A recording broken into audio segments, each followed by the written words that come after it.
Well, hello, Yay. hello, everyone. Hello, esteemed guests. Hello and welcome to the launch party for the Die Meta Dungeon. Now, that represents the first time today I haven't said Mega Dungeon or Mecha Dungeon, which are the other two ones that I've been calling it. It also makes me regret that I didn't launch my own Mega Dungeon campaign called Mecha Dungeon, which is just, I'm thinking, like 8 mechs that they were either fighting or fucking or both.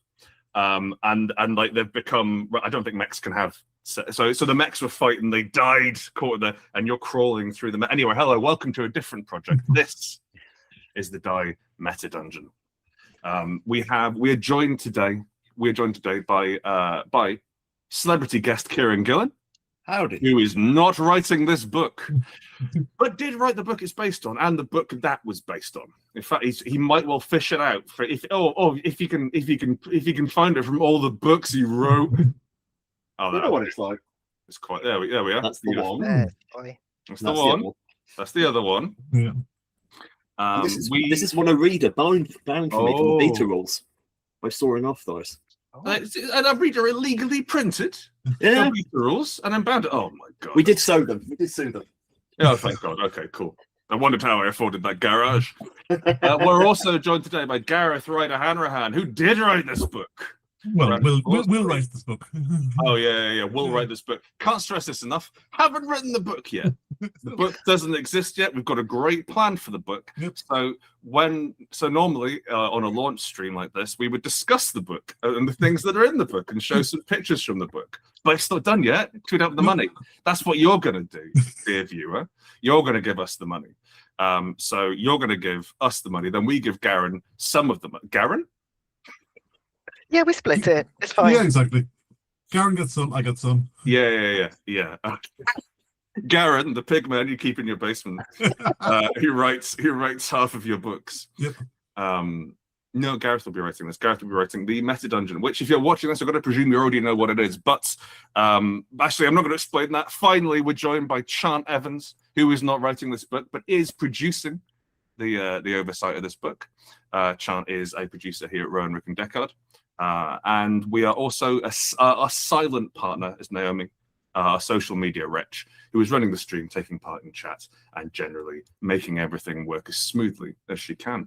And I'm Grant Howitt. I am the face man of Rowan, Rick and Deckard, give or take. And also, I filmed the video. I think that you've been watching it on loop, or you can watch it somewhere. But we all got together and we shot what I thought was a really funny hour of footage. And then we sent it off to the editor, and the editor got back to us and very patiently and very kindly told us it wasn't worth releasing.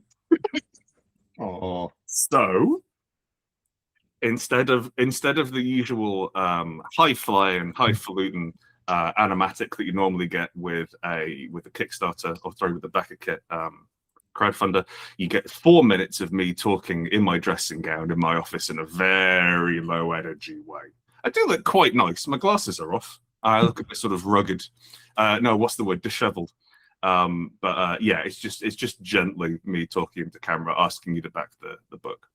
But what is the book? Why don't I shut up for a second and we get Gareth, the man who wrote the book, to tell us a little bit about this Die Meta Dungeon. Again, I've not written it yet. Stop saying wrote the book. We'll have written the book. We'll at some point have written the book, but that time is not yet. Hey, Gareth. Gareth, what you got up your sleeve for us? It is, as the name suggests, a meta dungeon based on Die. It is going to will have covered the history of the role-playing hobby through the medium of a game. So each level will cover roughly 1 decade of the hobby's history, starting in the 70s and going on until the present day.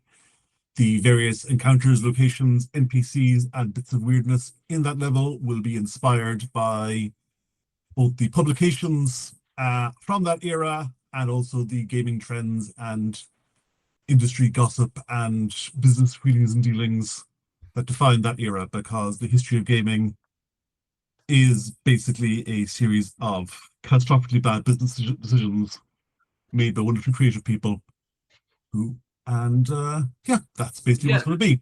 And also advice on how to, like, you know, take your characters and stick them into that, and this whole meta dungeon story about how your characters get into the meta dungeon and what they're doing there and what they discover. Exciting. Now, you said it was based on Die.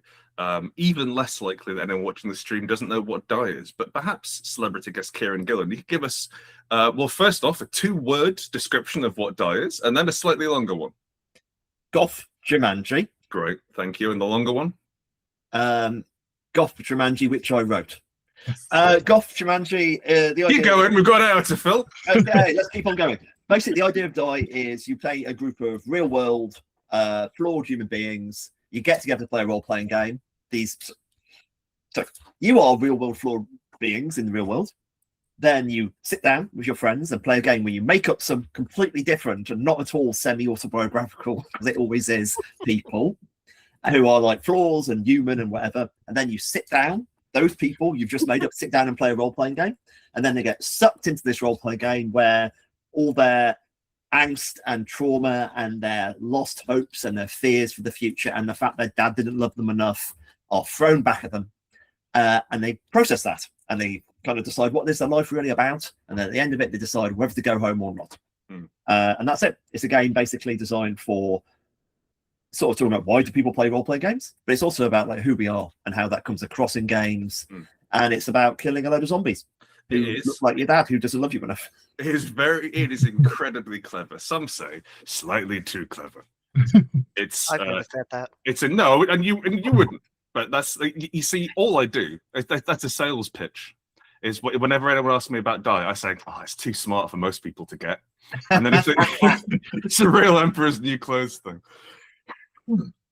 Die is a heartbreaking work of staggering genius, and the role-playing game based on it is also pretty good. It is a yeah, as Kieran said, an examination into why we play role-playing games, but also kind of a piss take of role-playing games at the same time, and that's very much what we're looking to do with the meta dungeon. And you can back at a wide variety of levels. We have, I believe, is it 2 or 3 special editions? One normal, 2 special? Oh, so many editions. Sean, tell us all about the fabulous prizes you can pay for. Hey, every pledge is a win for us and for you. Absolutely. You can have a PDF of the meta dungeon if you're a coward and don't want to blow your entire month's wages on a book, or you could blow just a week's wages on a book and get the standard edition. Just kidding. It's about 40 quid, and whatever that is in American money, I don't really understand how countries or currencies work. Or you can have a special edition that looks like the Die Core Rulebook Special Edition, which is black and sexy and comes in a slipcase and it's got foiling and stuff on it. Or the way I described the Die Special Editions, it looks like a chair in a high-end bordello. I'm sorry, I'm buffering. I'll be back in 20 to 30 seconds when I process that. It's elegant. It's elegant and wiped clean. It is a beautiful. It is not wiped clean. Not wiped clean. You cannot clean. make promises like that. It is not remotely wiped clean. That is a linen slipcase. It's wiped dirty. Thank you. Yes, you can get it very grubby very quickly if you try very hard. But we are also, because we love the 80s and we love all of our history and everything that came before. We're also going to break the meta dungeon up into about 6 or 7 different pamphlets, shove them in a cardboard box, and stick some pencils in it as well, so that you can dig through it like a treasure box, like one of the old AD&D box sets, because that was my childhood. That's very exciting. And you can get some dice. Now, one of the important things about Die is dice. And we looked into making some special dice for this adventure, but it turns out, by gum, you got to make a lot of them. You got to make a great deal. But we have it's been a little while since we've done a Die Kickstarter, a Die crowdfunder, not on Kickstarter grant, since we did a Die crowdfunder about 5 years, I think, 4 years, I don't remember. But we have a few sets of the incredibly valuable, incredidly rare.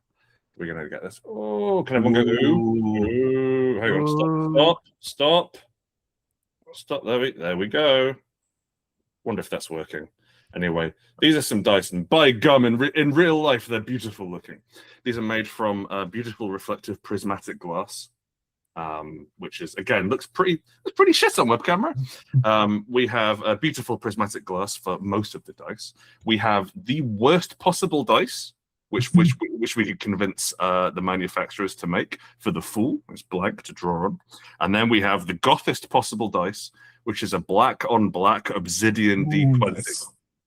Do not roll this if pregnant or looking to become pregnant. It's incredibly dangerous. They will not be presented to you in this charming box, because this charming box, bless our hearts, we're pretty good at dice. The boxes didn't work out so well. So the boxes didn't, the boxes break. And we learned that, and we no longer sell them. It's a damn shame. But the dice inside, par excellence. So if you're interested in, now this is real week's worth of wages nonsense, as Chant was alluding to before. If you want the fanciest possible dice, including conflict-free obsidian, rainbow glass, and just a shit one, you can do that here too. It's the only place they'll be for sale. These are Die Grandmaster Edition dice. We have a few sets left over, and believe it or not, it's quite hard to sell them outside of events like this. So if you want in, get in. Is there anything else which they need to know about the crowdfunder itself, Chan, before we get into the meat of this exhibition? Only that if you have somehow missed Die for the last 4 years since the last crowdfunder, you can get all of it in this one. Whole thing. We will simply ship you a crate full of Die. There's a button to tick, and it comes. Yeah. So yes, if you want to catch up, wonderful. There's a place you can do that. I'd also like to briefly say this is Like part of. Like those. Oh, like like those. Yes, we have three scenario books written by and a quick start and different flavors of quick start, which are all. It's, you know what, we tried to be pretty avant-garde with the book, and then we got real avant-garde with the scenarios and the sort of stuff which I super wouldn't publish in a hardback book. But I think Can't sell it. no, it's great. Broadly, they are controversial, difficult pieces of work. There's stuff about camps to deal with difficult children. There's stuff with difficult breakups and couples counseling and Yu-Gi-Oh.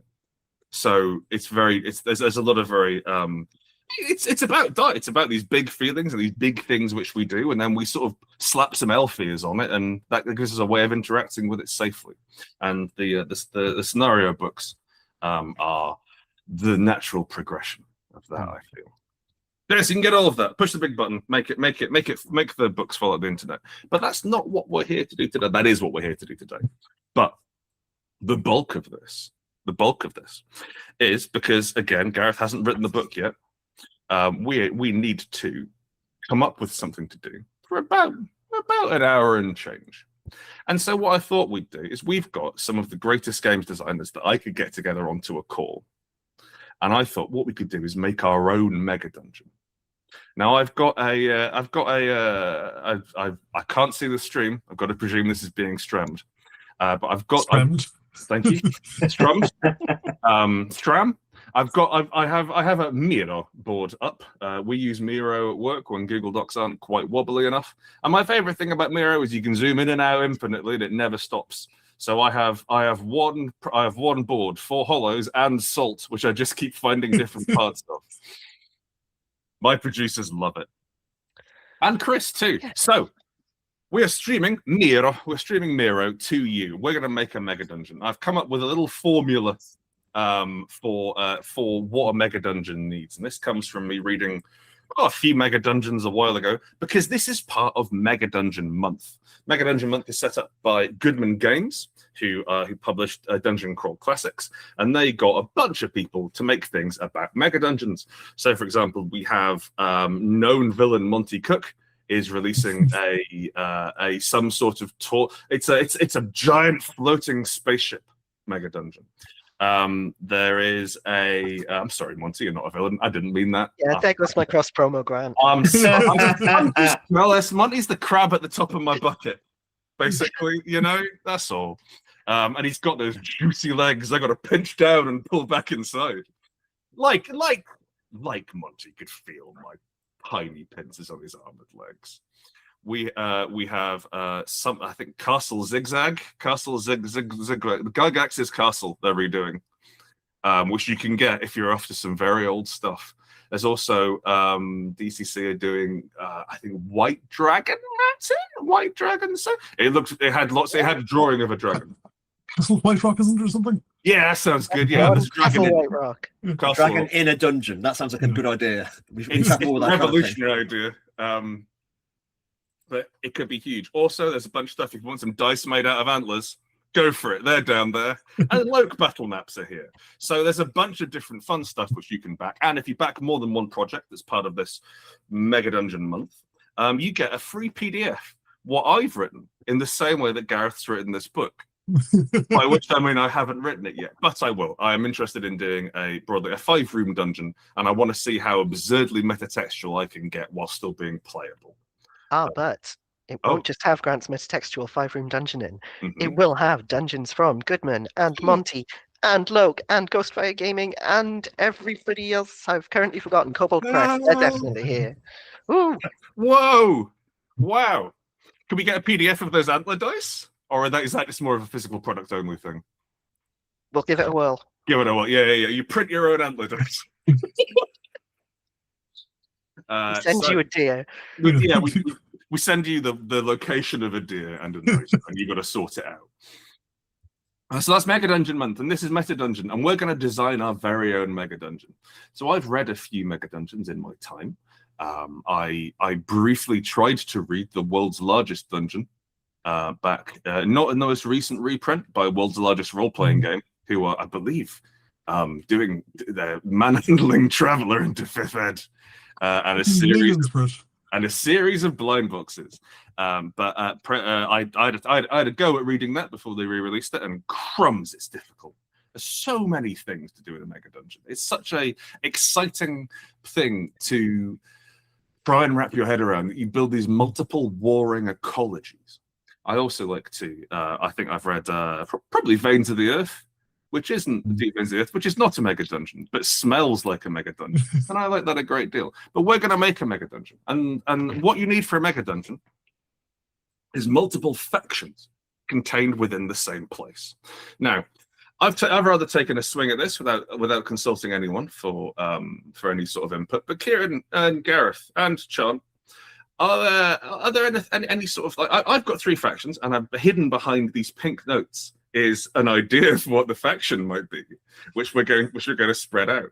But are there any fundamental parts of a Mega Dungeon which you think we should put in here? I figure maybe do a bit of draw a map of where things could go, that sort of bit. It will be with a mouse, so don't expect masterpieces. But what sort of things do you need to have in a Mega Dungeon? Well, one thing is a sort of a context first, like what's immediately outside it, multiple ways in and out. Because small dungeons you can sort of are fairly modular, sort of stick them wherever you want. But a Mega Dungeon, like it's in a mountain, it's under a mountain, it's eating a mountain. It's got to be in a mountain, right? That's pretty much the option we have. They're big and rocky. They don't have to be a mountain, but I'm interested. Okay, context. What's outside? Chant, you made a little disagreeing noise there. I don't think it does have to be in a mountain, but I also don't think that is important and is a 20-minute digression in this No. episode. Hey, wait, dude, we're not overburdened with content here. Please tell me. A Lost City is a Mega Dungeon. Is True. it? Yeah. Yes. Yeah, Yes. it is. Okay. Is it hard a Mega Dungeon? Basically, right? It does have a map, so I don't think it counts.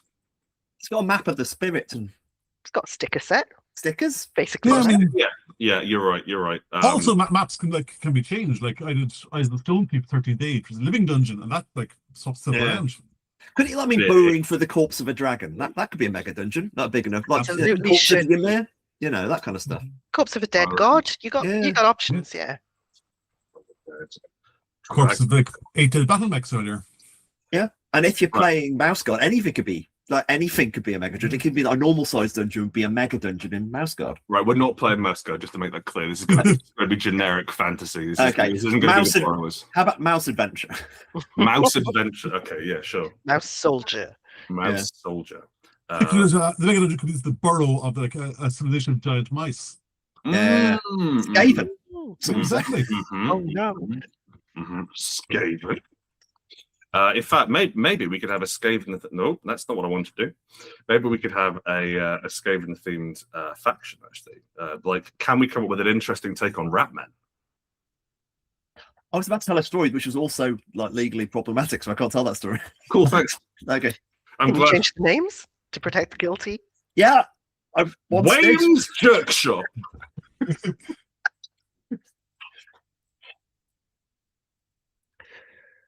You got to know who made this dungeon. Mm, There's one thing I can't mm, abide. mm. It's a pointless dungeon. Who made it? Yeah, or like, you know, what created the dungeon, because not all dungeons are made, but they have a history. And also a lot of big dungeons are basically about like finding out the backstory, and that's also feeds into the factions. Exciting. Okay, so it doesn't have to be in a mountain. Although I am going to put down a mountain. We had mountains over here, and then we also Fine, have your mountain. it's the least exciting option. Yeah. Instead we had Lost City, Big Snake burrowing through the corpse of a dead dragon god, mouse holes, giant mouse holes, and one more thing, inside a Tarask. Right. And you well, spell Taras. We'll get there. We'll get oh, there. can we? Yeah, we go. Nice. Can't spell inside though. Right. It's like Tarask is like a monster, isn't it? It's not like a dessert. Yeah, it's very much the adventurous, world's, it's the world's biggest dungeon of monsters. Yeah. I knew the name, but I don't play like fashionable games. The Tarask is I guess it's kind of like an earth elemental. Yeah, I've got a picture in my head. Yeah. Okay, cool. So more Godzilla. Yeah, like a kaiju. Yeah. But it's bound. It's part of the earth. You know, Yeah. Godzilla's part of nature, aren't they? And then it goes wrong using the non-binary pronouns for Godzilla. Apparently, Godzilla, after having got nuked, after having got radioactive, it's gone wrong. So also, I don't think Tarask is like indicative of Japan's ongoing trauma over nuclear war. It is definitely a mythological entity that D&D nicked, though. Is it? Yeah, can't remember where it's from, but it's a French or something, isn't it? real thing. I'm going to Google. Yeah. All right, Kieran, you get on that while I reveal our first faction.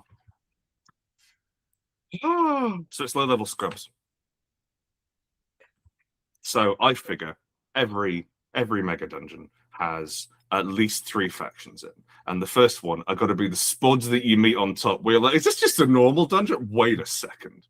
So I figured all around the outskirts, or maybe around the top outskirts, in the either in the mountain, giant mouse holes, Tarask mouth, or Lost City. These are the scrubs that we're going to be facing. These are our level 1, level 2 as we sort of pick up. And we can probably get to level 10 by the time we get to these later fascinating post-it notes, which I'm sure you've got no idea how they relate to the ongoing mission. So I'm going to veto goblins, but I do like goblins. That's just why I'm going to veto them. Yeah.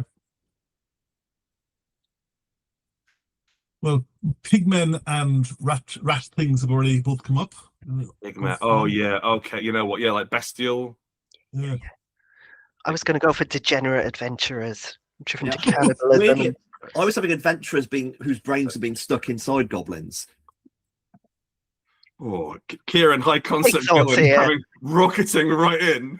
Because that's like all the previous adventures who've gone down here have had their brains pushed into goblins, and now they only want to murder. This is literally the Fallen from Die, I stress. Yeah. But I've got one idea. I've got just Right, one idea. some brand. I like the Pigmen, the Ratmen. I like the idea that maybe like adventurers who went mad down here in the Mad Dungeon, the Mad Mountain of King Tarask. They've been driven mad. They flee the dungeon and they kind of get spirited away, like how when you know at the start, spirited away. Yeah. And their parents eat food, and you're like, I'd still eat that food. Actually, that food looks good enough that I'd probably just become a pig. I don't think there's a downside, but that's just me. And those big dumplings with like soup in it, and there's ribs and stuff, and I guess you get to be a pig. And then you're a pig. Yeah, right. I like the idea that we have rat folk. But these are not the sort of what's the word, bucolic, gentle. Welcome, traveler. Come sit down. These are more like their main export is piss.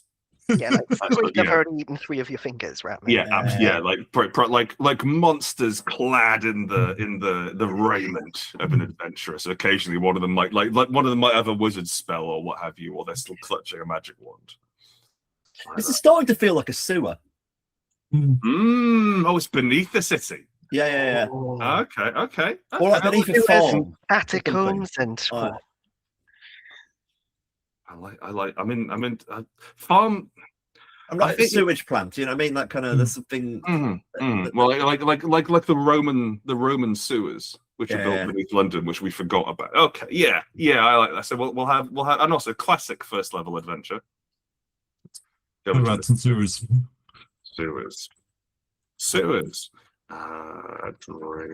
No, storm drains.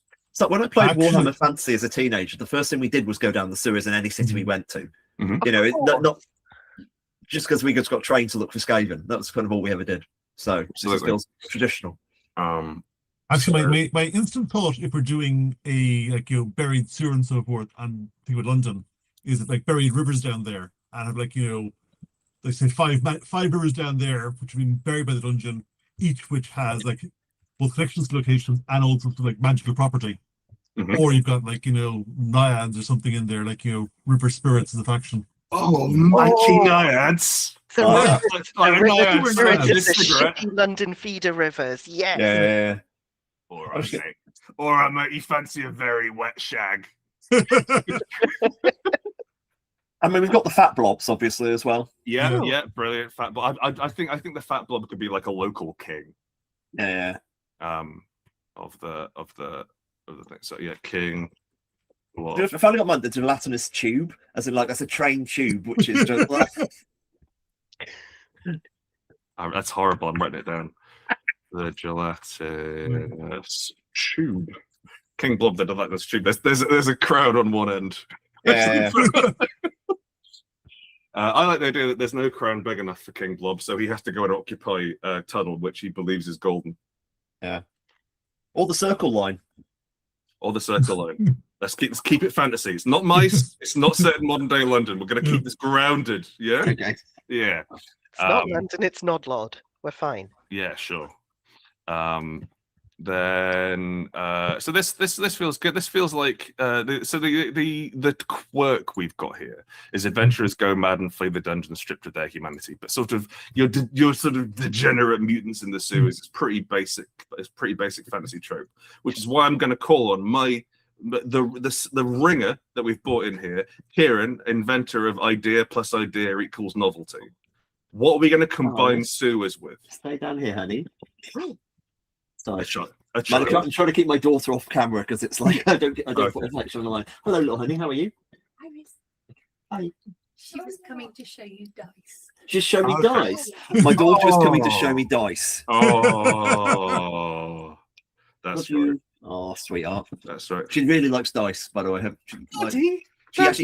If everyone backs the Kickstarter, can we have money for more dice? Because I've already got a decent. That sort of thing, yeah. Yeah, kind of that energy. Then we have money for medicine. That sort of thing, yeah. No, just dice. Just dice. Just dice. All dice. Shut up and eat your dice. So I got distracted by my child. What was the question? There was something about idea. I had to have an idea. Yes. So, your formula of idea plus idea equals genius. Novelty, I think. I didn't just Novelty. I upgraded it from. We definitely said genius on the GM screen. Yeah. What we have here is a fairly by the nut. I like the sewers. I like the Undercity. I like the way that it gets a bit sort of like it reminds me of Capital City in Elden Ring, where you go down and find all the horrible guys with too many horns on their arms. But it is very much your basic fantasy sewer. So I'm looking for that trademark Gillen twist. I'm looking for that ludicrous twist. What we got here that can propel this into award-winning game design? What weird thing can we nail on the side of this? So it's obviously you got to forget about everything and then go, what else is beneath cities? And start from there. You know what I mean? Graves. Raves. That's a good idea. I said graves, but raves is good. Raves is a much better idea. I'm into raves, yeah. Yeah. Yeah. I see. Okay. So there's a musical culture forming from the. Did they have music? The They definitely do now. Pigmen? The underground music, Yeah. yeah. the underground music. This is literally it's a pun that writes itself. Underground music. Okay, cool. So there is a deep and abiding rave culture. Yeah. Must say as well, not the sort of plur, peace, love, unity, respect, the sort of the rave culture which we know, but more like I'm going to eat your legs off while I'm dancing. You know, it's Yeah, what yeah, the Maenads or the Greek, like, you know, Oh, going around. yeah. on this, I forgot about the filthy naiads. Sorry, I found my yeah. people. Yeah. I'll say Filthy Naiads is probably a band I liked in the early 90s. You know, like there's definitely an off your head on enormous amounts of drugs down a hole energy there. And imagine suddenly the second you've got that, all the lighting goes from dungeon lighting to like awful aggressive strobe lighting, and which we could do in a role playing game because we'd have to see it. And the colours have suddenly got bisexual lighting instead of like classic. Suddenly you've got a very different visual for all of this. You've got like you've got not Skaven with the kind of like the bright colour face paints kind of on that kind of energy. Yeah, you know what I mean? that's Suddenly we've got a different visual. Yeah. Their arrival imagine presaged King by the thumping bass beat. Yeah. Imagine the light flowing through King Blob and prismatic. Like a giant lava lamp. Yeah, exactly that. Darling, the sunlight catches the fat bug. Yeah. Can't help but realize how beautiful your snout is. That's great. I love it. That's solid. So, who are they? We know. I've got my little list of questions down here. Where are they? Sewers underneath the city. Which city? I don't know. Maybe it's like Ratmen, that it's underneath several connecting cities. I'm not imagining this is the full under empire of the Skaven, but this is much more of a localized thing. What do they want? Parties, Bangers, lost records. I see. Okay, yes, I see. So, but you can play.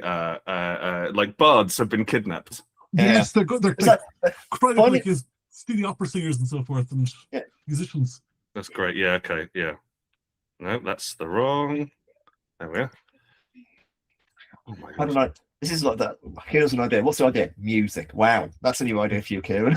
You've never talked fantasy and plugged music in the song. You haven't dealt with D&D before, have you? That is true. Actually, I've got to say, don't start And with. I did very much put you on the spot. Yeah. It's okay. Music's good. Plus, we've got 2 more areas to fill, so we'll get the kidnapping,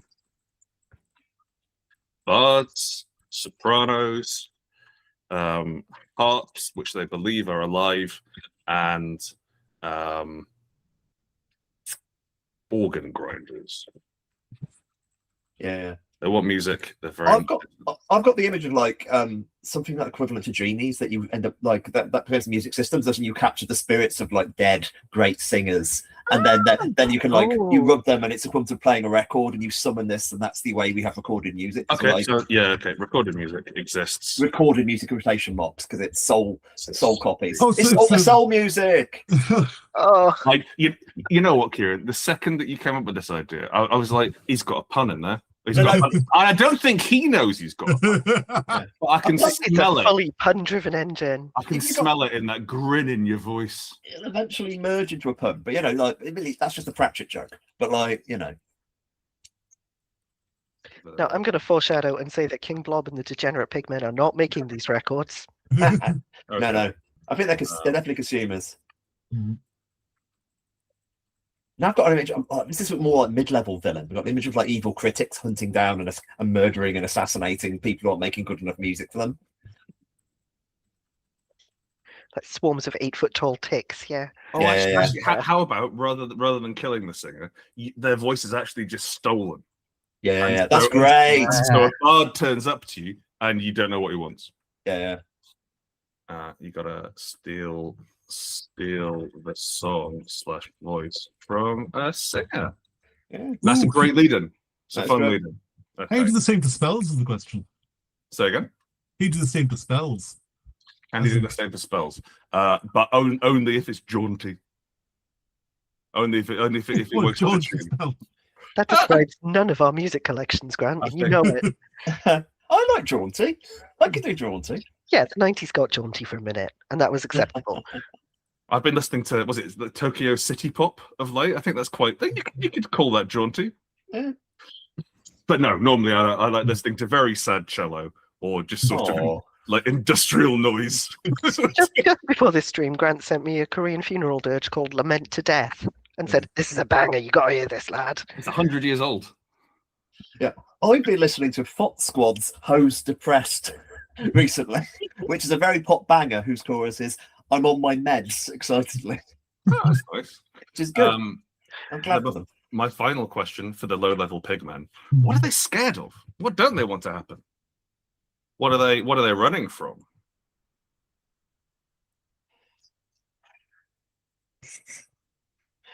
We've got music on. Silence. I was going to say silence is the one we immediately go to. Yeah. But why are they underground in the first place? Who doesn't want the music on the ground? You know. Mhm.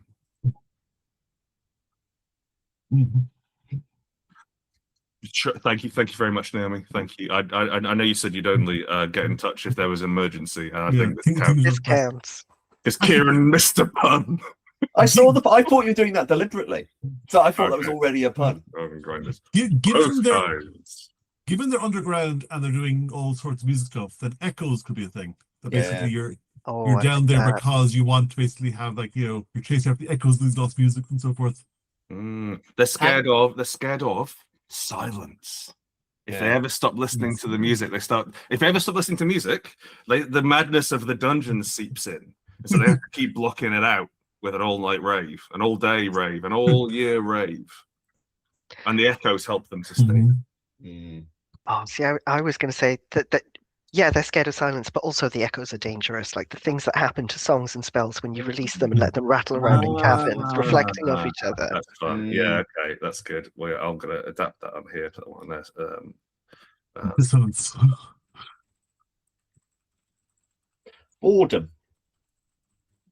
I think they're scared of boredom as well. That's why they're so fresh for novelty. They kind of there's a real deep ennui sweeping these people because they're also desperate for this sensation. Mhm.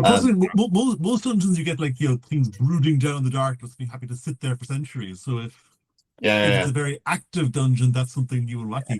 Yeah. Scared of silence, boredom, and remembering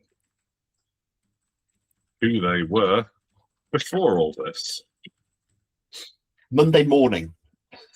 They're petrified of them. Monday morning is the doomsday that must never come to the land. So our low level scrubs are broadly kind of a grimy Suicide Tuesday. Yeah. So this brings us. All right, yeah, we're ticking along. We've got 20 minutes until the launch, but we're going to carry on. We're going to carry on at pace. I feel like this is something we're not selling. This is Speaking entertainment. of folks, this is not the meta dungeon. This is not this is nothing to do with the meta dungeon, but can't stress this enough. Gareth hasn't written the book yet, so there's nothing to talk about what isn't already on the page. So, once that page loads, oh baby, the page isn't live yet, is it? 20 minutes to go. 20 minutes to go. Oh, you're gonna love it. Scroll all the way down. Hit that big button at the bottom, the one which is like all the money. That's the one you want.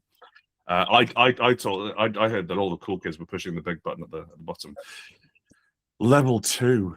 So we've got surprisingly noisy sewers full of insane, unsleeping pigmen, which is like quite funny to start with. Let me think about it for about 7 seconds, and it is genuinely awful. But let's reveal the second faction. Underworld contenders. So these are more of your sort of hobgoblin armies. These are your undead skeleton legions. This is the sort of thing that if it got out, or if it got together enough power, it could threaten the surface world, is what I'm thinking. So here's our Skaven empires. Here's our terracotta legions, as it were. We've got pigmen. Let's get something contrasting. And I don't think we see enough underground elves. Now, Chunt, you had a great idea for a game a while ago all about elves, didn't you? Oh, I had a fantastic idea for a game about elves, which was actually about death and getting old, which is very sad. Could we have some of your elves? Go on, you can have some elves that have only just learned about dying and are having some feelings about it. All right, picture us your sad elves. Picture us your sad elves. The beautiful and ever-living elves. those whose lives are meant to be charmed and exist in elegance and grace and beauty are stuck in this fucking collapsed city that was probably theirs about 20,000 years ago. They can't get out, and they've just discovered that mortality exists. That's fun. Mhm. Is it just like the kind of like, oh no, we live forever? No, you live for 20,000 years on the dot. Yeah. You know. So I think my original ones, like they photosynthesized basically, and when they got shut up in a Ah. big stone building, shit went sideways real fast. That's fun. I'm gonna go for weirdo splintered ancient cultures. So like this stuff. This is the elves fled here. Like, did the elves build this city, or did they find this? Was this the last place they could go, which was out of sight of the blasted sun? Oh, I think this was some great bastion of empire. Like maybe you've got elves that went into some kind of, I don't know, elven cryo sleep for a couple of millennia. Now it's got humans all over it. Elven cryo sleep. Can I throw something in? Because this is actually a good idea plus idea equals novelty. When you said elves, what I immediately thought should be in the dungeon beneath them, before you said elves, was peacocks. Now, If the situation Chant hasn't described isn't riddled with skeletal peacocks, I don't understand. oh no, but what I meant is like, if you want to take these elves look more like peacocks. Like they've got the visual, okay. but it's also been trapped in the underworld for a long time. They've got the sort of manglish. So you've got similarly a very unique visual for the elves plus peacocks. I'm not sure if that's the right idea. I'm just an example of how that sort of thinking works. I like it. I like so it. I think Good elves might be enough anyway. So like, maybe have like Hellboy 2 beaks. You know how they had like the pointy Corbett looking things, right? Yeah. So I've just remembered my between game when my players threw a peacock out the second floor window just to try to rip it off. Anyway, Between the between Jason Cordova's game of like sexy 19th century people who steal peacocks in my game. Okay, cool. I'm told it's quite a thing in the 1860s. Yeah. Peacock themed. Okay, cool. Peacock themed, and so like we've got a great deal. So their culture is about like display. So I keep looking at the stream rather than my screen. So their culture is about like saving face, displays of power, big fucking toes, baby. There we go. I like the idea that like you can, if you want to be respected by the peacocks, by the elves, you kind of have to do some dress up. You kind of have to like They're elves. set up. Yeah. What I like about this, it is like similar enough to elves, people get it, but weird enough to be fun. You know, there's so much about these ideas. I've had something else about these people. Sure. This is probably getting ahead of you. Is what do they want? It's like they want silence. They're They're the equivalent. the downstairs neighbors. Yeah, exactly that. They're the party upstairs, and they're so fucking angry. They want silence. Oh, I can tell it. They want silence. Oh, so they're supposed to still be asleep to like return Yeah, from they whatever can't sleep. end of the world crisis is supposed to arise. I But love no, that these bastards woke them up early. I love that. Can you just turn that music down?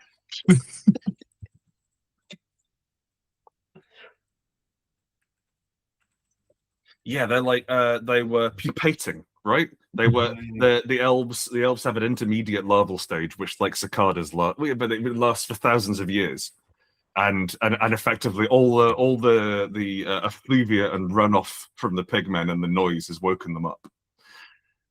Why aren't they fighting the pigmen? Not enough. Too strong. Bad smell. They're setting something up, I presume. They're sending like some monsters up to do things. That's good. Yeah. Or that's the adventurers, and there's someone luring them down. Yeah, I imagine it's a bit of both. You can imagine because you want a dynamic situation for the players to walk into. Yeah. So like the fact that the people above can't really attack them because they're not strong enough, but the people below can definitely send up their peacock death cannons or whatever. So entirely silent fighting machines. Obviously, that's the fun thing. Undead. I do a great peacock impression as well, which probably won't come. It does come across. Picked it up. I like the idea that like you're fighting these like these very colourful, like I'm imagining like the adverts but not the game for Rage 2. Remember that? No. Oh, it was all like huge pink explosions and bright paint and very vibrant, and then the game was just sort of set in brown grey PS3 looking. Point being, you've got these sort of really like frantic, manky, weird, desperate, fast-living pigmen, and then you go down a bit and you start seeing these sort of like skeletal stuffed peacocks which are eviscerating things with their claws and their teeth. You've got like shimmering tail patterns which can distract you and hypnotize you. I think that's fun. And they're also luring down adventurers. How are they luring down adventurers?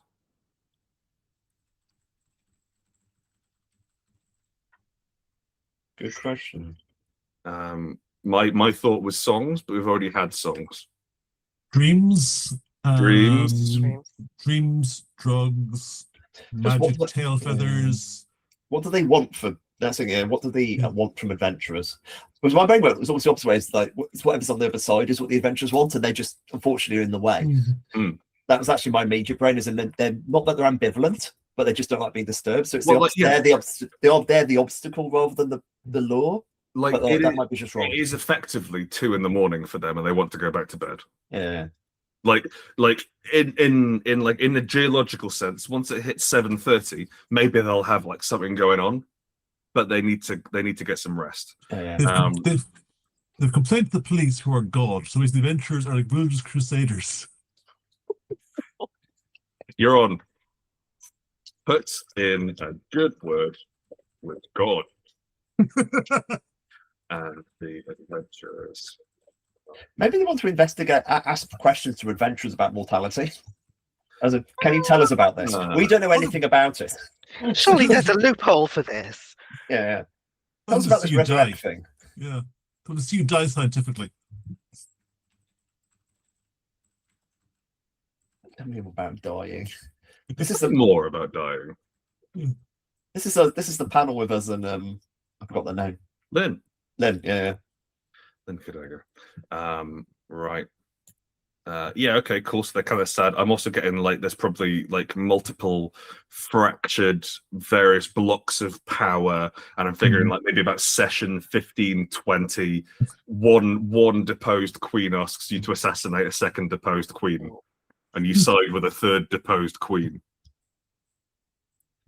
So who are they? We know. Where are they? In the Elven cocoon city built beneath the sewers, which the sewers are on top of, which the city came on. What do they want to? Well, what do they want to go back to sleep? Go back to sleep, yeah. Go back to sleep. And what are they scared of? Die. That feels like a basic one. They're scared of. They're scared of dying. Their lives. They're like insanely extended lifespan is going to run out fairly soon. They'd get back to sleep to avoid dying, basically. Like, the longer they're awake, the closer they get to. This is the it's the idea that so the resurrection cycle. We can sleep for 1,000 years, then we'll be back to normal. Yeah, it's like no, we keep on being woken up, and now we can't reset our clock. You know what I mean? So it's not even like that. Which is a slight spin on. They want to be like sealed away and forgotten. But they realize that they can't do it themselves. They have to draw in help from the outside, which attracts attention, but the pigmen. Now, we've got 10 minutes until funding as we reveal the final part of the puzzle. It's Hidden Masters. Your illithids, your dragons, your aboleths, the lads who were pulling the strings behind the scenes. This is your opportunity to really fuck with the whole concept of goblins. Yes. Yeah. Go. What you got? You're the professionals. Crack on. You're a professional. Well, my You're instant running thought, business in your spare time. my instant thought is there are possibly goblin drug dealers who are basically like turning elf cocoons, eggs, whatever, into drugs that they sell to the ravers. Yeah, maybe all goblins are just secretly faking, and all goblins are really Balrog hard, and they've just been a very long and complicated scheme. Yeah, they've just been lulling us into a false sense of security. It's like what's the DC character, Mr. Mystical Pluck, the guy who can't pronounce. Oh, that guy, yeah. Yeah, like that basically. That's stupid. Or goblins are sort of like these not Fordian, what's the word? Darwinian thing, where basically, like, thousands of goblins get slaughtered, but the ones that survive are basically like, Yeah. elite Or genius the goblins. deeper underground they are, the smarter they are. Yeah. Yeah, there we go. That's the sort of Dumbasses thing you I meet on want. the surface. The opposite to dwarves. Dwarves delve too deep. Goblins have to carry on delving. Yeah. The goblin goes, the closer they The faster they spin, the faster smarter they are. big magnet at the center of the world. Goblin brains Oh my gosh. run on magnetism, Sure. like a bullet train. This is I weirdly. wonder how small the text can get. Carry on. Yeah. So my teenage fantasy campaign I never ran involved hyper-evolving hobbits, which is why hobbits were so good for eating and not doing much. But the second you put them in a hard environment, they start becoming increasingly more like Conan. So it's just weirdly similar to that. I was really hoping it was more like The Thing. Oh, Like the second you expose a hobbit to I don't know, hard What? void. it's the immediately- Gremlins. It's That's actually- Gremlins. More That's than Gremlins. 7 That's legs. It's Gremlins. Yeah. Okay, and cool. that explains Smeagol. The goblins, the goblins don't take damage. Goblins are operating on cartoon rules. That's fun. And if they get bonked on the head, all their teeth might come out like a piano or what have you, but they're not going to die. And they've taken advantage of this by living for thousands and thousands of years. So down here we have these quite sprightly looking goblins who are going to try and kill God so they can die. It's about death. It's always been about death. Yeah. Why are they underneath the elves? That's the thing I'm trying to the story flow here. They put the elves in there. Okay. They're trying to attract God's attention. No. Why are they underneath the No. elves? It's not working. They are. Maybe okay. I agree them killing God. I think that's what killing God's always good. But maybe the elves don't understand the goblins are their gods. Oh. So they're basically they're Wizards of Ozing it forever. So the elves think gods are these goblins, but they've never actually seen their actual god. Are these strange voices that emerge from fissures in the earth? Yeah. Yeah. Oh, okay. Yeah. Okay. Yeah. Cool. The mission to destroy and kill God. I don't. Can you imagine the face of this awesome peacock elf creature, and they discover their god's just some tiny goblin? A scracked goblin digs himself out of a burrow, yeah. Goblin. Goblin. I like that idea that maybe this has only hit a peak recently, and so this has been in motion for maybe 17 to 20 days. Oh, sorry. And the pigmen finally hit critical mass, and they discovered how to steal voices, and so they're doing that. And then the elves woke up, and the goblins were like, "Hang on a sec, lads, we've got someone here. We can fool these elves." But it's all just happening. So the goblins just have enough time to I don't know, build a big enough god to fool the elves. Yeah, actually, that's like the critical reactor. It's like the reactor of goblins just kicked off, which has led to the elves waking up, which has led to the humans. The rave people coming, waking up the elves. Yeah. Oh, So I forgot about the madness element. Mhm. Maybe that's what maybe we've got the elves spread, the dreaming elves spread madness, and that's sort of what seeps into you. Yeah. This is feeling much more like a normal style dungeon than a mega dungeon. Yeah, I we guess made it more in an hour. coherent. Can we just have a few 10 by 10 rooms? Or just Yeah, like- sure. yeah. I'm really sorry. Actually, you know what? Hyper intelligent 10 by 10 rooms. They are the hidden masters. They're everywhere. Yeah, I'm getting rid of the goblins. Move the goblins up to be part of the middle bit. Yeah, sure. Yeah. That's kind of a subplot, and they're over there. That's Yeah. fine. They're goblin green. That's okay. But the hyper-intelligent rooms that were with you from the very beginning. That's hyper-intelligent, plot. yes, that is. yeah. They've We've been been there watching the you. whole We've time. always known. We have long been interested in your performance. What else have we got? I think the hyper intelligent 10 by 10 rooms. What other dungeon things? It turns out it was the goblins all along. Well, presumably in that case, like gelatinous cubes are like neurons connecting the brain cells of the rooms. Yeah. Karen- Something Yeah. about Yeah. something about ends. About what? Say again? Something about ends. Something in meeting and ends or something like that. Yeah. Propagated by spreading it ends. Well, every in basement is a 10 by 10 room. Yeah. This is how dungeons breed. It's a spread. They spread spores to normal basements on adventurers' shoes.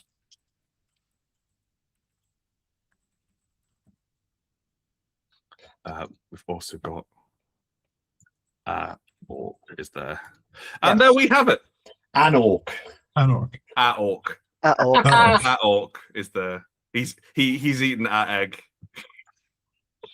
Yeah. Okay. Cool. Let's throw. Why not? We'll throw in thinly veiled Gygax analog. After that's, I mean, like copying the best. Gygax's own games were filled with those, so that's perfect. And then so that it wants to make more dungeons, it has to come up with an interesting enough story for people to come and investigate the dungeon. So it's got all this cockamamie nonsense with dreaming elves. It's got all this like very much first idea of pigmen in the sewers. It mashes them all together, and it just needs you. I suppose much like Die, Kieran. It's actually about dungeons, not about the elves at all. And So- it needs. Wait, are you saying that when you reach the bottom of this dungeon, you have to make the key decision of whether you're going to leave and take the siege of the dungeon with you, or stay forever, Yeah, I think that's just the like game. in Die? just like in the Die meta dungeon, which is funding in 1 minute on this very page. So what I want you to do, everyone, hello everyone. We haven't got to those bonus. Oh, we did the show and tell. That's nice. We didn't do those ones. What we're gonna do? You're going to warm up your fingers. You're going to get them nice and loose, okay? You're going to get your wallet out. You're going to get a credit card. Now, this is absolutely crucial. You don't show anyone the numbers on the credit card, aside from Daddy Backer Kit. Now, Daddy Backer Kit's going to need all those numbers. How many we got on here? 16 special numbers that you're going to type in. And old Daddy Backer Kit, it's going to just look after the money for a little bit.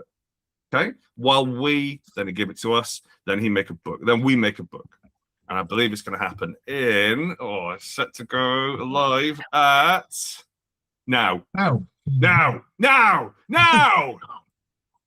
Hop on that backer train, choo choo. We're going all the way to yacht money. I'm drinking champagne out of my gunnels. So far, we have How many yachts can we afford? a backer. Oh, We've got a thank you, backer. Thank you, We've got a backer. Okay, cool. Did they back 55 grand? 2 We've got backers. 2 backers. Oh, 2 back. Okay, so we've still got a little way to go. I don't think it hit me staying here for 24 days just shouting what numbers sequentially. It's gonna be some long, cold nights. Yeah, right. Sorry, darling, Daddy's working. 72. 3. Yes. Through. Right, I've got to put it on Okay, the. folks, I think we should actually take 5 and watch the number Yes, go up quietly, yes, and then we yes. can come back and be excited about it. Yes, Yeah. wonderful thought, Chant. Thank you, Naomi. Can you please swap to the thing while we're not going to distract you. Just make all the money go into the. Push the button. Yeah.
Whoa.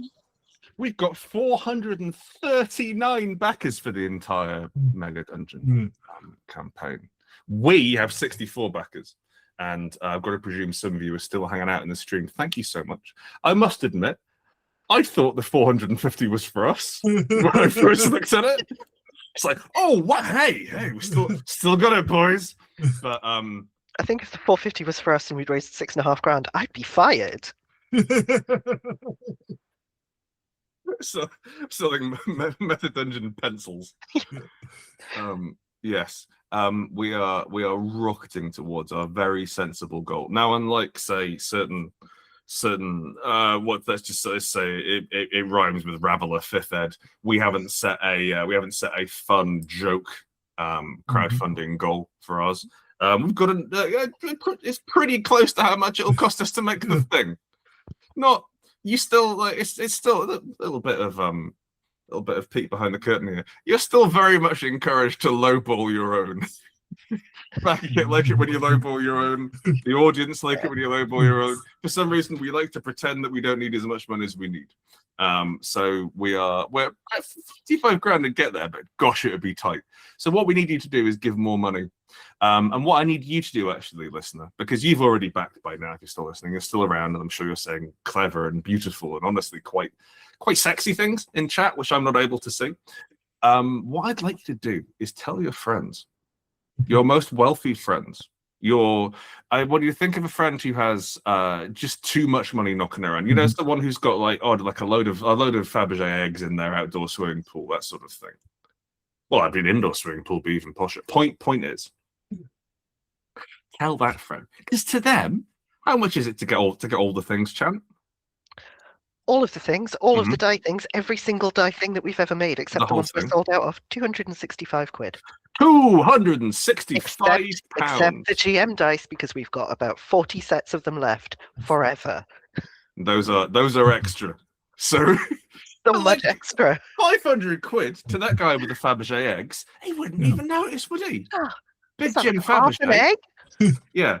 And maybe he's been like, oh, I'm so interested in learning all about the history of role-playing games, but in a semi-satirical way. There's also an adventure by one of the greatest adventure writers in the business. And could he have 2 surnames? And this is the situation. I've vamped solidly for a while, and I'm happy to keep vamping for a little bit longer. But there's 4 of us on the stream. And I think maybe it's time someone else said something. So why don't we talk lovingly about this? Oh no, I've lost it. I'm sorry. I can do my own bullshit. I can't try and convince anyone else. If it helps, by the way, I looked slightly out of it because I was basically doing the social posting of like the crowdfunder started. I had 5 tabs open, all of them which started speaking simultaneously. So I genuinely felt I had 5 tabs open, all of which were speaking what grant. So I had like 5 grants going off, and I couldn't work out where all the grants were coming from. So I had to basically look around paranoidly to try to turn grant off. That's a lot of grants. You'll never find all of me. I'm hiding beneath your floors. I've scrummaged around in your sideboards. Yes. Kieran. Yes, Grant. What's the first role-playing game you ever played? Well, the first role-playing game I ever played was kind of doing me a joke about trying to be normal at Catholic school. But no, my first game I played was Merps, Middle-earth role-playing game, which I bought in 1985 I got bought for me in 1985 when I was 10. That was a huge mistake. Those who don't know in the audience, Middle-earth role-playing is basically cut down Rollmaster. If you don't know Rollmaster, that's cut down, I don't know, lost your ability to live game. I don't think it's cut down, Rollmaster. No. I wouldn't accuse it of being that. It's cut up. Yeah, it's cut up. That's a good way of putting it. Anyway, so not suitable for a 10-year-old, but it did come with a lot of cardboard figures that we cut out and then pushed around the maps. Real nice. Nice. And of course, the next 4 or 5 years, I learned the rules. But what do you reckon will be the last role-playing game you play? I would love the idea if it was Merps. The idea that I would turn back and it's like, no, let's return to the beginning and see where I came from. You know, the only thing that can kill me, Merps. Yes. It's a I wouldn't have roll a crystal on myself. Yes, exactly. I'm gonna bundle up an adventure and jam it through my chest. which is slightly more enjoyable than playing normal. So, Chant, what's your first role-playing game? The first one I owned or the first one I played? First one that you played. Your first taste of Silk. It's AD&D. AD&D. What was your? What class were you? I was a cleric. Okay. No, I was a cleric first Yeah. time I played D&D as well. Gareth, were you a cleric? Because I was a cleric the first time I played D&D. My first role-playing game was MERP as well, but I didn't know what MERP was. Because I played it at the Dublin Library, spent a year trying to find what I had played, bought this stupidly complicated Fellowship of the Ring war game, which has like, if you look up it on Board Game Geek, it's this one which comes with like 200 tiny plastic D6s, and you put stickers on them, and you face the sticker towards one player or the other, because they're rumors of the bad guys. So, like, you know. Oh, I see. Like pings and Space Hulk. Exactly. But much more difficult to use. Utterly impractical. So then I got, actually, I still have it over here. Ooh. Basic D&D. I see. I was a cleric, and I had 1 hit point, and I died to there's a battle up a chimney in the basic dungeon in the red box DMG, and I died to that. And then, because we were 11 and my cousin was the GM, my god came down and resurrected me, so I died the next term too. That's comedy gold. Or at least comedy silver. The idea of like because like you've got to train for years to be a wizard. Oh, you're a cleric? Cleric, yeah. You are ordained by God. You can cast magical spells to heal the sick and dying. And you can kill no, I didn't, because I was the first level cleric in D&D. I didn't have spells. You must have had a magic, right? Or was it No, you must have had like an Orison or something, they were called back in the day. Sorry, you didn't get any spells at first you level? get your first or second level. Jesus Christ, Gygax. Let them play. You could turn undead, couldn't you? You can turn them dead, you can hit them with Sort of.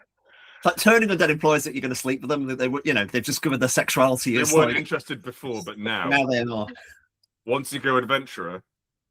Yeah, probably look at anecdotes on D&D. It'd be a very different game, wouldn't it? Chan, what's the most difficult role-playing game you've ever played? None of them, because I'm extremely smart and very good at games. Okay. Shadowrun. Shadowrun. Which edition? Jesus. Or just Second edition. Anyone? Second edition is the one that I started with, and that was real. Like that was the equipment lists. Choosing bullets, not just choosing a gun, but choosing what rounds you want for your gun. It broke me. After I did character creation for Shadowrun 3rd ed or 4th ed, I had to go to I had to go over to my GM's house for an hour and a half to make my gun. Yeah, that sounds right. A powerful thing, Shadowrun. I've never gelled with it. It never sat right with me. I can see it's very exciting, the idea of goblinization and being like, there's trolls now, or there's elves and what have you. But it just doesn't. It never. I think I missed the boat. It was far too early. I love it. There's a pocket in my heart for Shadowrun to this day. Bloody awful game. I'm going to lose some backers at this point. It's like when I was my arrogant teenage elitist, I was very much against Shadowrun's existence. I was very much, how dare you cut Cyberpunk with D&D? You and William Gibson. I wrote the most popular article on my blog, aside from my review of the Toughpad conference, is called 10 Things I Hate About Shadowrun. I wrote it 15 years ago, and Germans still turn up to comment on it. It was the chunky Sousal rules. That's what pushed me over the edge. Amazing. The idea that you can take an explosion and render it into maths is disgusting. For me, the most difficult game I've ever played is Hero System 6, a game that where character creation was so complex. My GM told me not to bother, that he would do it for me, and then simply give me the 5 sheets of my character, and I did. I made a modern day Joan of Arc with big flaming wings, but I lost it. I didn't even last a full session. We got halfway through the session. I was like, "Oh, lads, this isn't for me." And thank you very much for inviting me, but there's no way I'm going to get involved in this.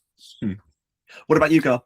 Yeah, what about you? The hardest one I ever played, the one game I ever failed to run properly, was Continuum role playing the Yet. Bloody hell. which is this insanely accurate time travel game. Oh, But yes, the main I've issue there encountered it. was there's this whole like elegant backstory with this, like your culture of time travelers, and like yes, your time traveler responsibilities. You got like maintain the timeline. You got to do this, like and it was a one-on-one game, and my one player had no interest in learning about the culture of the time travelers. So he was like, okay, I can time travel. Yes. Can I go and like bet on the lottery? And I went, it's yes, you can, but it's like it's morally not morally wrong. Like they do it too, but you're like you're supposed to be above material concerns. Okay, I travel back in time, win the lottery. Am I rich now? Yes. I can be immortal.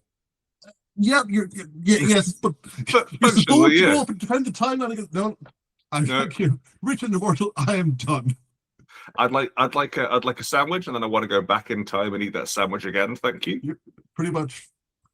My fondest game was a game I played. A mate of mine called James. He had his own entire home. This is the first time I played with people older than me. They were all like incredibly old, like in their late 20s. Oh yeah, real ancient. Yeah, impossibly old. And he had his own homebrew game.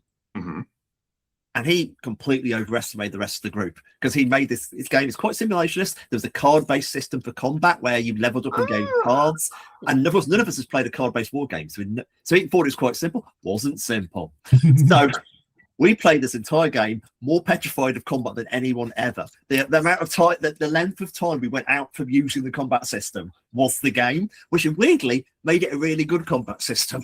Because it made us the only time players had ever been nervous around combat, because we knew that if you got anywhere near a fight, you would just flip a coin and somebody would be dead. We didn't understand it and we were petrified. So we not understanding the rules became the game. And I think about it often. It reminds me of how you pitch Die, I think, as well, and like and by Die I mean not the role-playing game or the comic, but the role-playing game inside the comic. Like the description of Die as this sort of like arcane homebrew thing that you can never hope to understand. I think it's like the fancy. We call the first arc Fancy Heartbreak for several reasons, but there is something weirdly poetic about somebody who goes and basically Dwarf Fortress is it. The idea that I'm going to do this system and no one else will probably ever care about this. Yeah. And it may not be a good idea, but it's certainly an idea. I think we've all got some drafts like that. I saw the files for Mythold, which was the Heartbreaker I was going to release back in the mid-90s. Is that where your name comes from? Yeah, exactly. It was basically the result of reading Foucault's Pendulum while playing D&D. So Greek and Roman magic. Oh, cool. Okay, nice. A bit of fun. Terrible. In fact, actually, yeah. So, I think my next question is: what's the first game that you wrote? What's the first game that you tried to make, like your own first original design? It can be a hack of something. It can be that, but it has to be like. So for me, it was Uncle Grant's comedy role-playing game. I was a strange, difficult child, and at 15, I've always been this tall, so I'd refer to myself as Uncle Grant, as I felt sort of avuncular presence, because definitely no one fancied me, or really wanted to be friends with me. So I had to take Uncle, and it was based on a 2D6 system called Zaibatsu, which I found for free on an Angel Fire website. And Uncle Grant's, I'd been playing a lot of Grand Theft Auto 3, which dates it. So it had rules for carjacking and doing jumps and smoking. Rules for smoking? Yeah, rules for smoking. That's good. Makes it cool. The only rule you need. Absolutely, still works. Chan, what about you? Me and my mate John hacked World of Darkness into a 15th century Magic Mercenaries game.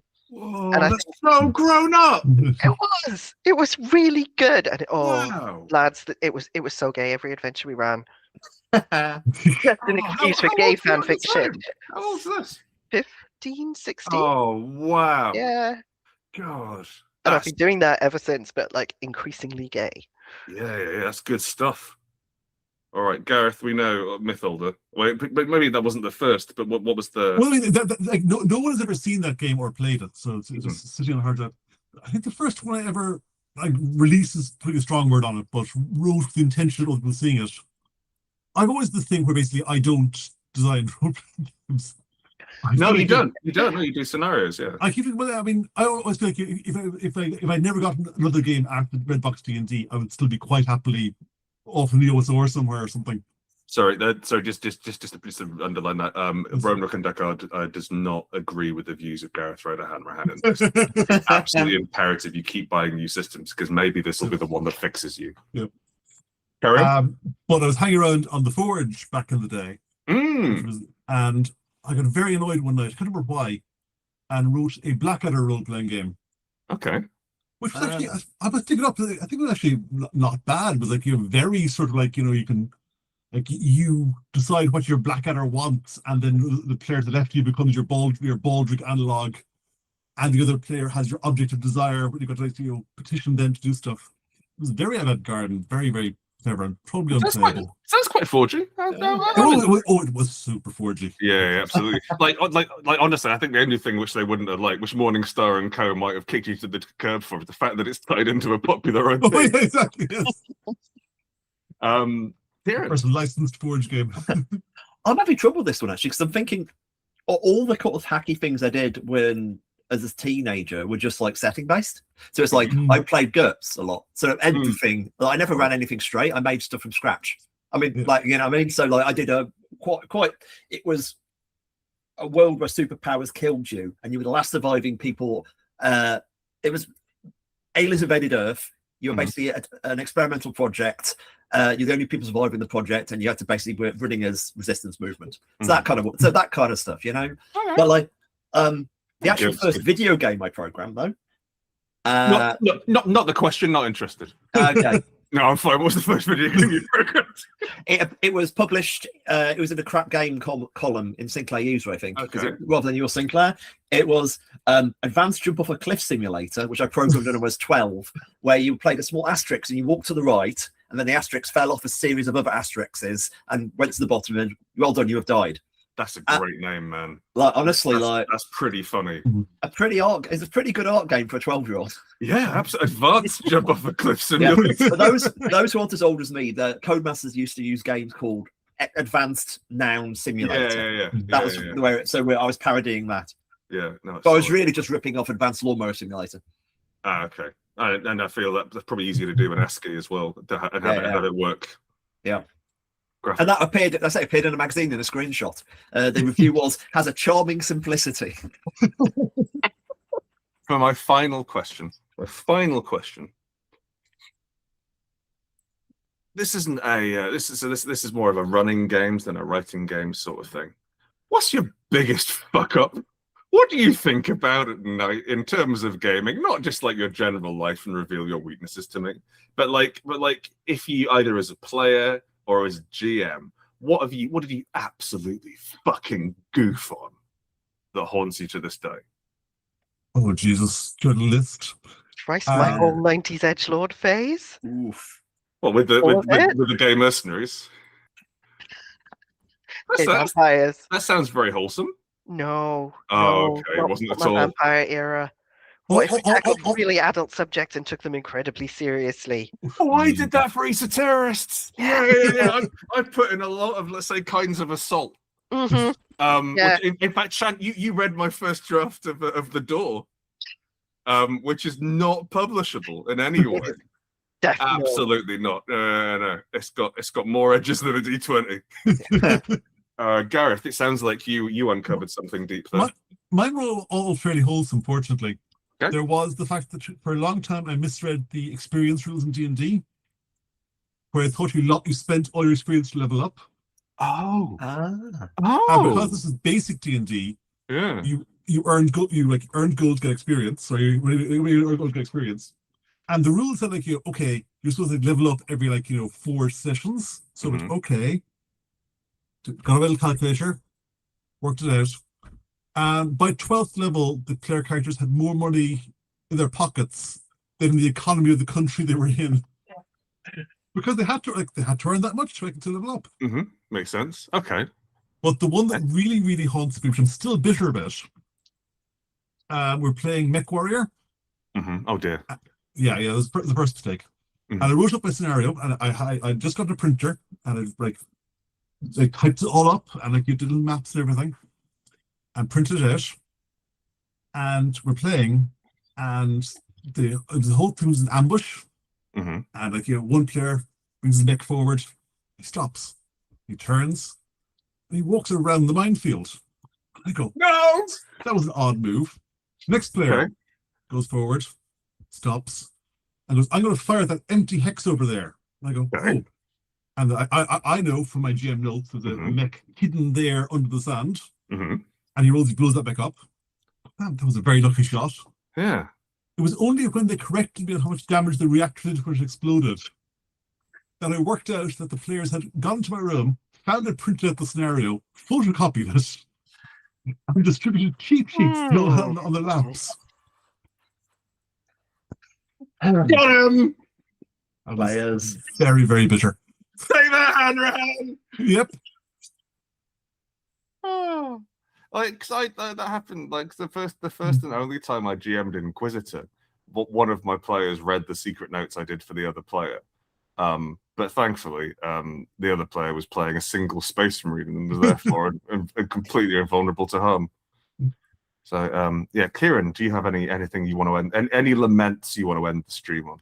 I think so. I'm going to get to a more optimistic spin because my bad ones, I don't want to say, but I'm going to do because basically it's the first time I ran completely shut the bed with running a game just people I didn't know. It's the aforementioned group, and it's like I was trying to run in Nominate, and of course that was the problem right there. I actually don't know what a Nominate is. In Nominate is a game. It's basically beautiful. You're all playing Angels and Demons. Basically, it's a post World of Darkness game where you kind of got a lot of really cool ideas, but it's not really a game there. You're just going to amble around being Angels and Demons, and it just wasn't working in any way whatsoever. And it's embarrassing, and I felt awful because it's the first game I ran for them, and it's implied that what was going on. And the last session, this ain't working. And what I decided to do was, okay, you're going to go to Bristol Zoo, and you find these seals, and these seals, 90s edgelord warning, all the seals have been murdered, and turned and basically the 7 seals have been broken open. That's what I thought was coming. And the stream. And at which point, Naomi, take us out. This is disgusting. At which point, the rule system changed to Feng Shui, and we went into a Hong Kong action movie fight off against armies of demons, and that's how we ended it. So there's never always a way back from no matter how bad. Okay. No, meant good, but it's what I did. Thank you. I'm actually going to keep my biggest fuck up under my chest, near to my chest, under my shirt, up my sleeve, somewhere around my body is the biggest fuck up of my life. Where a single magical item completely undid the entire session and most of the campaign, and I was so embarrassed I stopped running D20 Modern forever.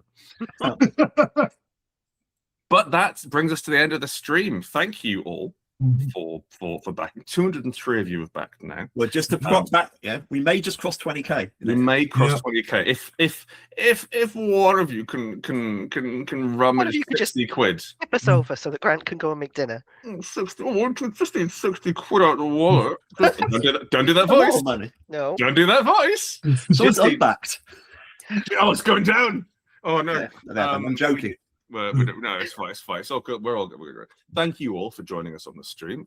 If you like this, can you let us know? Because I don't kind of know what to do for streams, and I figured maybe getting the creative team in here and having a chat and doing a bit of design, and then as it turns out, doing a light interview session. If it was fun, if it worked for you, if you have any things that you'd want to see, like the Roanoke and Deckard team and our beautiful freelancers. Attend 20k. Woo! Right, Thank cool. you.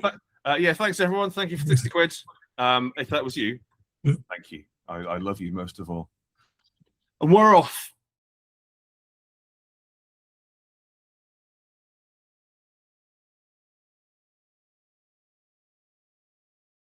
Interesting thing that we're putting together. Gareth is the best scenario writer in the business as far as I'm concerned. We have a rich and interesting history, and so there's so many ways in which we can see how this beloved hobby of ours, which dominates so many of our lives, has evolved and has changed whilst taking the piss and whilst being an adventure written by Gareth Hanrahan. So please, I genuinely think it's going to be quite good. So please do tell your friends, and not just that wealthy guy I made up with the Fabergé eggs. Spread it around, and you know, be good to us. We'll be good to you. We'll see you around next time. Goodbye.